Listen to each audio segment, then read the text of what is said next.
Halo pemirsa, kembali lagi bersama saya Pak Desit. Kali ini kita lagi di kawasan wisata Jadi Gede nih, khususnya Masjid Al-Kamil.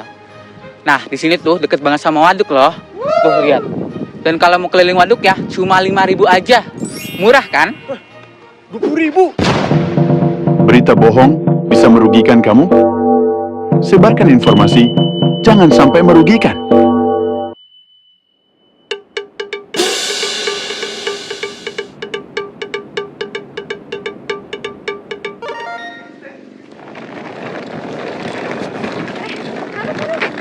Mau kemana?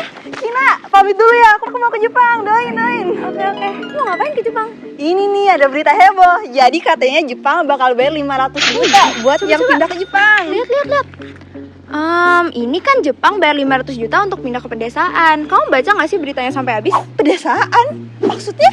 Nih, jelas-jelas ditulis ini tuh cuman buat warga Jepang yang mau pindah ke kota besar, ke desa terpencil. Jadi itu tuh bukan buat turis, apalagi orang Indonesia kayak kita. Terus aku nggak dapet apa-apa dong. Tidak membaca dengan lengkap, bisa salah keputusan. Ya, makanya baca berita tuh sampai habis.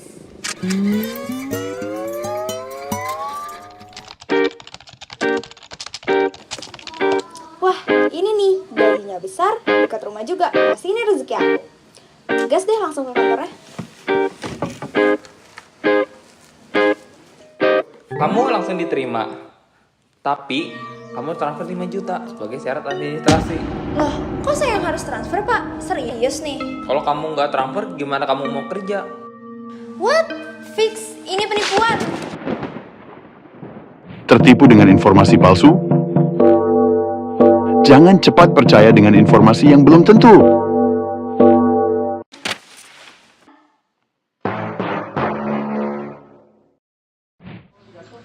Pak, ini berkas-berkas yang Bapak minta. Oh iya, kasih ya. Oke, sama-sama. Pak Bos lagi batuk ya? Ini saya bawain masker. Nggak mau. Loh, emangnya kenapa? Nanti orang-orang di sekitar Bapak ketirau lagi. Nggak usah lebay deh. Gak semua masker itu bagus. Bisa aja itu masker rekondisi dari Cina. Hah? Rekondisi? Maksudnya gimana sih, Pak Bos? Waktu itu saya baca berita, ada masker bekas dari Indonesia yang dijual ke Cina buat direkondisi di sana. Terus dijual lagi di sini. Makanya saya jadi ragu buat pakai masker. Hah? Masa sih? Saya nggak percaya deh. Saya coba cek dulu kali ya beritanya. Siapa tahu beritanya hoax. Boleh. Tuh kan beritanya berita hoax. Hoax bikin kamu parno? Jangan sampai berita bohong bikin kamu ketakutan.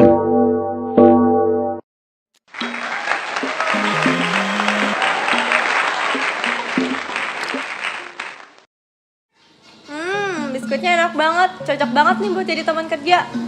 Jadi makan itu biskuit. Emangnya kenapa? Waktu itu saya baca berita, biskuit kayak gini tuh mengandung lilin. Tahu lilin? Lilin tuh bisa bikin usus kamu lengket, tahu? Hah? Mengandung lilin? Tapi biskuit yang saya makan ini teksturnya dia ringan, renyah juga. Seharusnya kalau misalkan mengandung lilin dia itu keras. Kamu tuh nggak ngerti ya? Ini tuh dicampur biar tahan lama. Bentar deh, saya coba cek dulu beritanya. Siapa tahu berita hoax.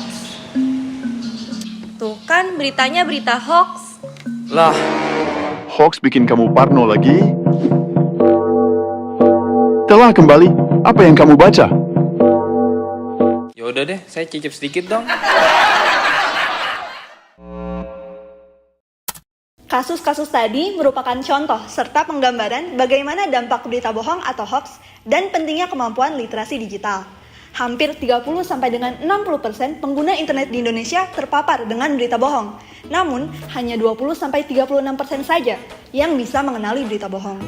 Mari kita semua pilih, pikir, dan pahami informasi yang kita dapat di dunia maya agar dapat mencegah penyebaran berita hoax dan hal yang merugikan lainnya.